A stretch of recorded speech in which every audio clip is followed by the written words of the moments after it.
Matte foundation on dry skin. Sounds like a recipe for disaster to me.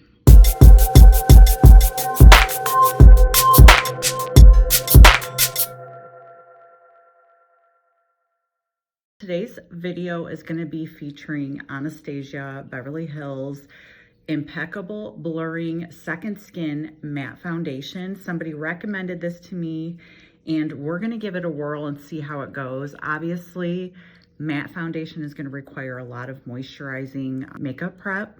Matte foundation on dry skin. Honestly, this could go extremely wrong. We're going to start with my makeup prep. I am using the color what color is this? I'm using the color 1CR. I don't even know if this is gonna match me properly, but we're gonna work with it. First thing we're gonna do is get my hair out of my face. I'm at a really annoying stage with my bangs right now because I'm choosing to grow them out because I'm absolutely tired of them. And I wear bangs because I don't like my forehead. But honestly, at the age that I am, I need to stop caring. I really do.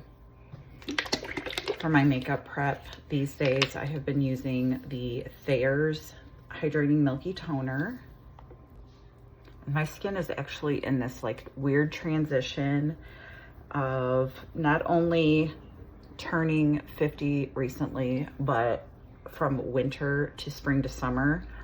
I usually get a lot of patchy dryness. I haven't yet, which makes me suspicious. I've also been leaning really hard into the Bioma products. The eye cream has been extremely hydrating under my eyes lately. I do have a lot of fine lines under my eyes, and that's not like ever gonna go away. But at least if I keep them hydrated, they don't look as bad.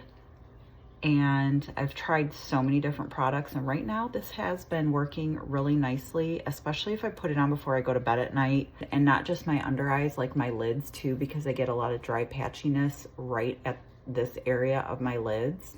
I've also been using a lot of the Point of View Beauty products over the past year. It is their 1-year anniversary. I started using this back in April of 2025, and prior to that, I was having a lot of issues with breakouts and really red skin, which, yeah, I know it looks red right now. That's because I'm rubbing on it. That always happens for me. But this has been repairing my barrier. I didn't realize that my barrier was compromised. So the POV Beauty line has been repairing my barrier, and I've noticed a lot less redness throughout the day. Also, breakouts have been minimal. It makes my skin super glowy, as well as my makeup has been going on a lot smoother, especially if I keep up on doing some type of exfoliating, usually a chemical at-home style. I don't like the grainy, aggressive ones anymore. Don't think that they're good for my textured skin. And technically, I'm getting ready to go out with my husband this evening. My birthday was yesterday, and we did go see a movie with my son, the new Mario movie, Mario Galaxy, which was really good, actually. Tonight, I have no idea what we're doing. We haven't even really decided. We're just going to go over to this area not far from us, where they have like a lot of restaurants and things to do, and I think we're just going to kind of wing it. This foundation was actually mentioned from a video I did on TikTok. Somebody told me I needed to try it. It is supposed to be a soft matte, not a typical matte type of foundation. It's supposed to be blurring, almost like a second skin. It is supposed to have light medium to full buildable coverage. And I'm not always going to be looking at the camera, so I apologize. I do have a mirror right here in front of me that I'm going to use to apply everything. What in the hell is going on here? As part of my prep, we're going to use Milk Makeup's Hydro Grip Primer. I like this because A, it is hydrating, but it is also extremely grippy. This is not new, obviously. I've been using this for a couple years now. It works beautifully. Let's see if she's grippy enough. Yep, good to go. We're gonna start off with one pump and see how much that covers using our dampened sponge. At my age, I need to be using less because less is more, but also listen, I need to cover up scarring because I do have still a lot of acne scarring. I do still get some redness. I do have some hyperpigmentation. I do have some sunspots. So I want to cover all of that up. And I'm actually really happy with the shade match. Get you at a better angle here so you can see. Look at the shade match on that. I did pretty good for the internet. I did not go to the store to pick this up. Where I struggle a lot is like right in here of my nose. There's a lot of like large pores. Getting in there and getting that coverage is always extremely difficult for me. One pump is definitely not gonna do it, so we're going in with a second. It is definitely a matte foundation. I do still have a lot of glow because of my skin prep, thankfully. The POV Beauty does do a lot for that, as well as the Milk Makeup Hydro Grip because it is a very hydrating, glowy primer. And now I'm going in with a third pump at this point because 2 is not enough for me. Maybe it is for some other people that don't have like a lot of stuff they need to cover. I'm also trying to bring it down my neck, so that could be where some of the extra product is going. It is actually applying very smoothly, which that's one thing that I'm always concerned about with matte foundations. I've stuck to very glowy, like serum-based hydrating foundations the past year because they tend to go on a little bit more smooth because there's a lot of like hydrating skincare benefits in there. So a matte foundation is not usually my go-to. Okay, I've applied it to my entire face at this point, and I'm just trying to blend it down my neck a little bit so there's no harsh lines because you don't want that shit to be noticeable. Okay, so I'm gonna give you a better close-up with more lighting. I actually think it came out really nice. The coverage is really, really great, actually. My skin looks nice and uniform. It blended really nice into my hairline. So it does look like my skin. I do still have a tad bit of redness, but like that's fine with me as long as it's not like super prominent. It's very neutral. Like it's not standing out. Like I'm not gonna walk outside and people are gonna be like, oh, she's got a ton of foundation on. I'm not gonna say that it's giving like a blurred effect because my skin is super textured. And I do have some areas where I have a lot of large pores, so I can't say that, but it does have like almost a powder finish look to it. If you can tell, it's really hard to see. I'm not sure if you can tell that. And I avoided under my eyes because I don't want anything matte or drying under my eyes right now. Favorite brow products right now, I have been searching for a long time for an ash brown pencil or any ash brown eyebrow product because I couldn't find one. Every one of them I found had like warm undertones and it just made it look super fake on my eyes. But ColourPop's ash brown is probably so far the only one that I have found that actually is ashy. I didn't think I was ever going to do my eyebrows again. I literally stopped doing my eyebrows because I could not find a good color match until I found this.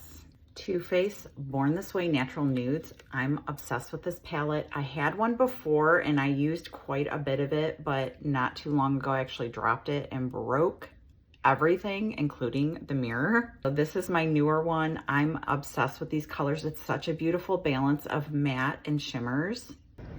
Well, I did go and curl my hair and I'm letting my curls set, and turn of events, it is absolutely pouring outside right now. Not sure what that means for our date night, but I guess we'll see.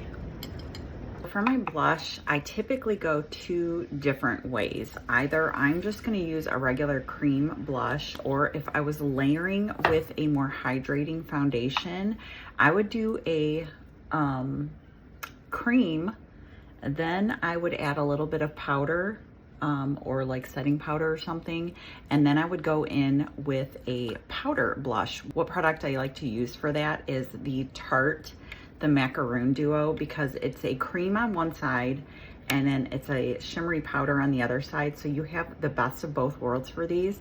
Because I'm wearing a matte foundation, we're just gonna go with a cream today. I just don't know which one. So I have two of the CoverGirls that I'm picking from. Either it's gonna be Pink Sprinkle or the Spiced Rose. Here is what they look like. This is the Spiced Rose. Little goes a long way because the pigmentation is really high on these. Or the Pink Sprinkle. For the Tarte Macaroon, I do have Strawberry Bliss. This is what that looks like. And the Toasted Coconut, and that's what this one looks like. Both of them I like on my skin. I think honestly with the eye color, we're probably gonna go with the Toasted Coconut today. Not gonna even use a lot of it.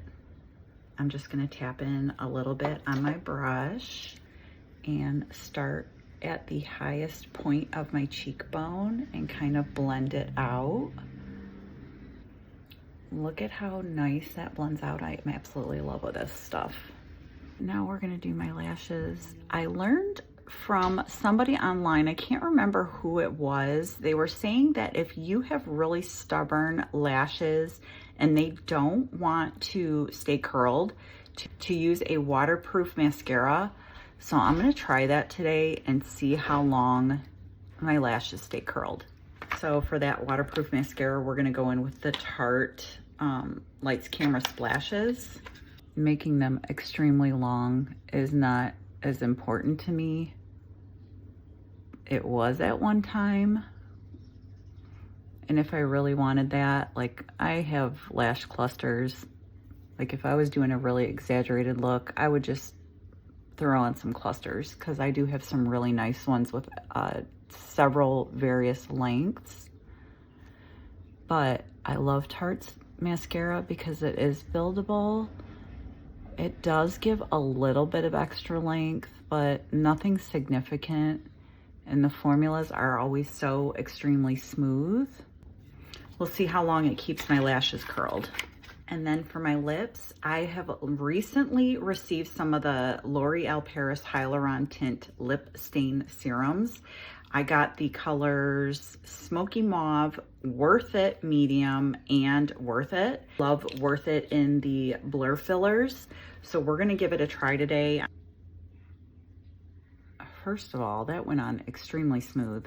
Color is beautiful on me. It looks great with my like the palette I'm using on my face, because I am not using any type of concealer or anything under my eyes. I do use the Catrice Under Eye Brightener. It works really well with my skin tone. This is the color Light Rose. It's just enough to kind of conceal any darkness under my eyes, and I can get away with no concealer, which tends to be an issue for me because it does set in my fine lines. I've not been able to find a concealer that I can wear all day that doesn't set into my fine lines yet, but this seems to work really well, and it's non-drying as long as I have, you know, moisturizer under my eyes. Look how it just diminished that darkness. I love this stuff. I really do. I've seen reviews from people saying how drying it is under their eyes. I suspect that those people didn't use some type of hydrating under eye product. Basically, I'm done with my hair and my makeup, and I'm pretty much ready to go. I just wanted to share with you guys. So two products that I use to kind of refresh my skin or rehydrate it is the Beekman 1802 MilkShake. I love this stuff. It just is so lightweight. It's got goat's milk in it. So it's honestly, it really is worth the hype. It just leaves like such a glowy, beautiful look. It doesn't feel heavy. It doesn't break up my makeup. It just basically kind of refreshes it. The other one is this D'Alba First Spray Serum. This is also great to use to rehydrate or refresh your makeup. It's also great to use before you put your makeup on if you don't need a ton of moisturizers like somebody like me who has super dry skin. This stuff is really good too. We're actually going to use this right now so I can show you what it looks like. A lot of people have not heard of this. The mist is extremely fine. I suggest not talking while you're spraying it because it doesn't taste good. But instead of using a setting spray with a matte foundation, I would prefer to use something that's hydrating because a setting spray could just intensify the dryness and the matting of my foundation. But look at how glowy it leaves my skin. We are all set. I'm gonna go get my husband, see what we're gonna do because, you know, the rain has slowed down a little bit finally. I think the makeup looks great. Ooh, my hair is got a little bit of spray in it, sticking to my face. I don't know, I think it looks great. What are your thoughts?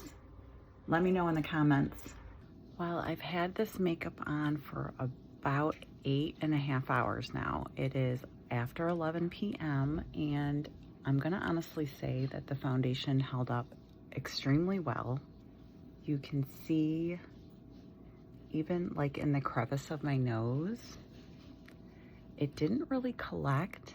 It didn't build up under my eyes in my fine lines because I didn't put it under there, but it still looks really glowy, and I don't know if that's because of the D'Alba serum spray that I put on, but honestly, I'm a little surprised. It doesn't technically feel good on my skin. I've actually been kind of itchy. It feels kind of dry, but it doesn't look dry. I still stand behind matte foundation not really being better for aging dry skin, regardless of your skin prep. Now, can you get away with this for maybe short term, you know, just for a few hours instead of a full 8 to 10 hour wear? Sure. This probably would be better for maybe more youthful skin if you have oily skin, but I cannot deny that it wore well, that it held up well, and that it actually still looks really, really good. Until my next foundation review, I'm going to leave everything linked below that I used in this full tutorial, including the Anastasia foundation. If you enjoyed this video and this review, please give me a follow, like, comment if you have any questions or suggestions on any other foundation reviews. I greatly appreciate you guys watching. Until next time.